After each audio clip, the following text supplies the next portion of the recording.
been a little bit since I actually made it like a new introduction. So like here's a new introduction right here. Uh, yeah, intro.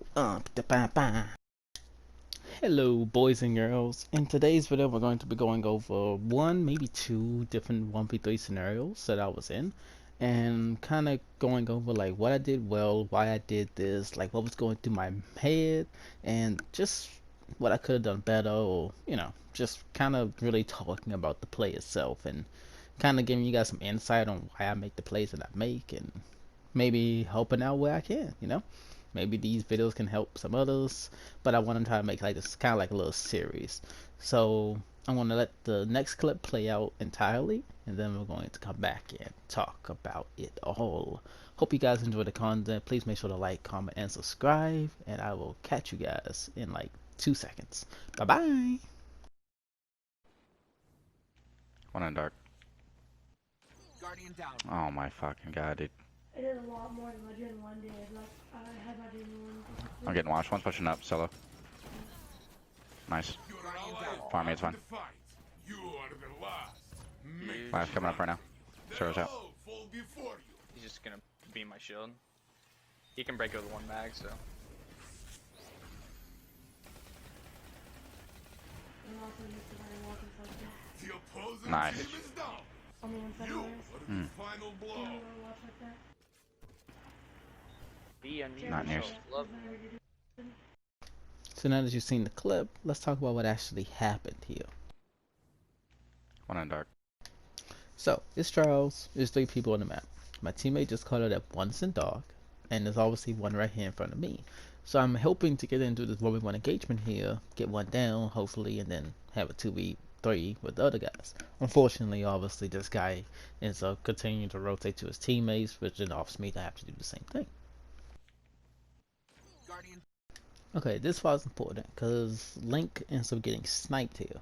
So this tells me a multitude of different things. One, he just got sniped, so the person probably has an angle, perhaps either in dark or by where the dude that just ran over from there.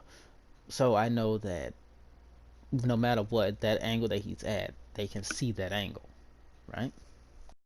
What does that mean though? So if they're able to see that angle with that sniper, right? If you go to try to get the res, they will easily be able to either snipe you or they'll be able to snipe the person getting res. So you'll have to push them, right?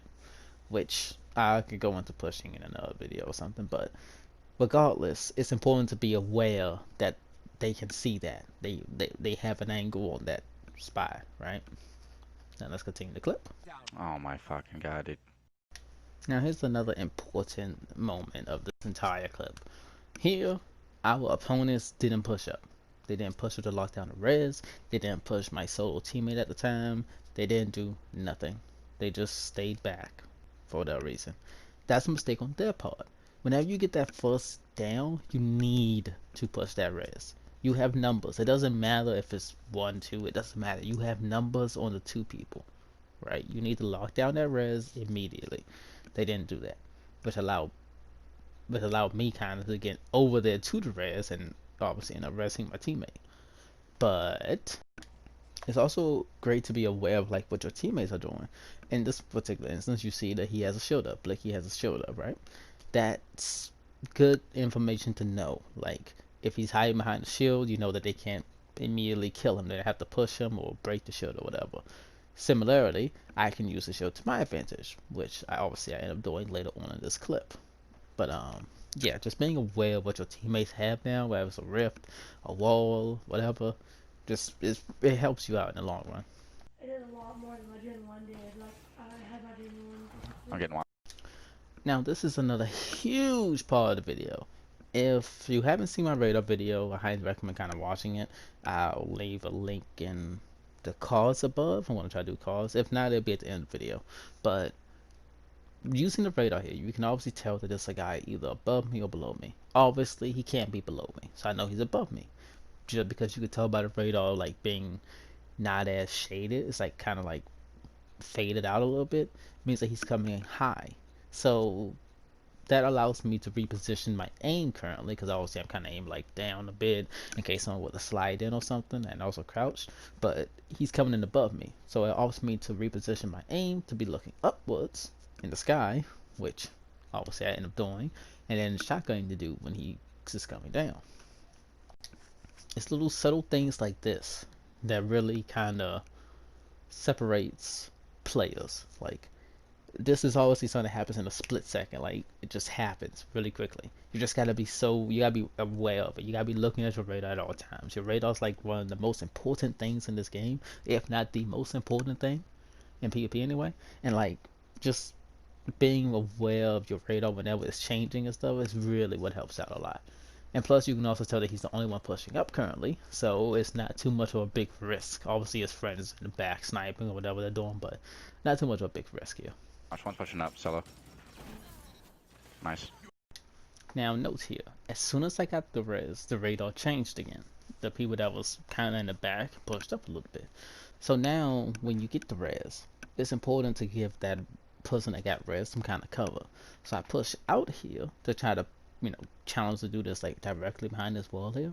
Try to push out a little bit to give him a little bit of cover so he can kind of get up to move at least.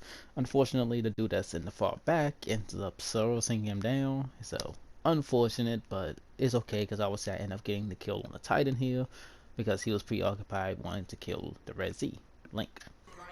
Far mate's fine. So this was a mistake on the Titan's part.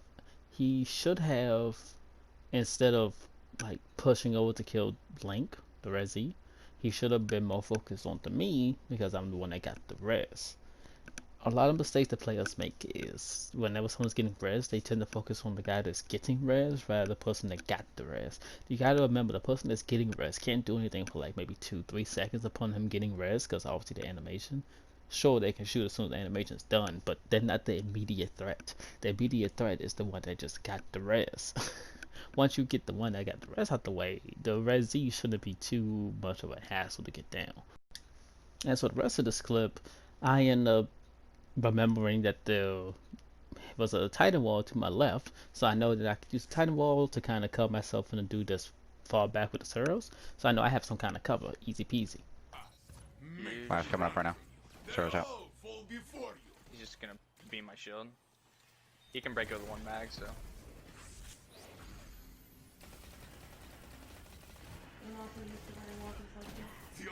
Nice. So let's talk about this for a sec. When you're in those 1v1 engagements, you gotta assess your situation, right?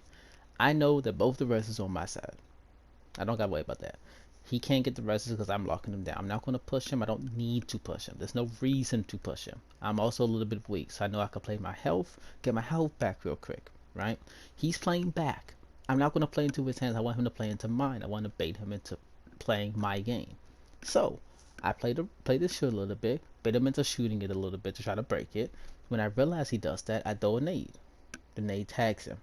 So now I know he's weak. I throw down my rift so I can really lock down this position. So now I have significantly more HP than him, so if he did decide to rush me, he'll die. But he didn't. He chose to get another angle, and him trying to get that angle resulted in him kind of peeking out too much, which allowed me to push with my shotty. The moment he got like here was when he instantly fucked up, because the way that angle was, I had a much better angle than he did. I played the wall enough where he couldn't see me, but I could see him, which allowed me to push with my shotty in the end. And that's it for the video. If there's anything that I can improve on, anything that you liked in the video, anything that just helped, like whatever, just please, if you could comment, let me know what was done well, what I could work on. By all means, let me know. Like, this is my first time doing it. I'm trying to really like perfect it and really want to help out. So yeah, if you liked, want to see more, give me a like, comment. Again, please, I really want your feedback, and I hope to see you guys in the next one. Bye bye. You were nice.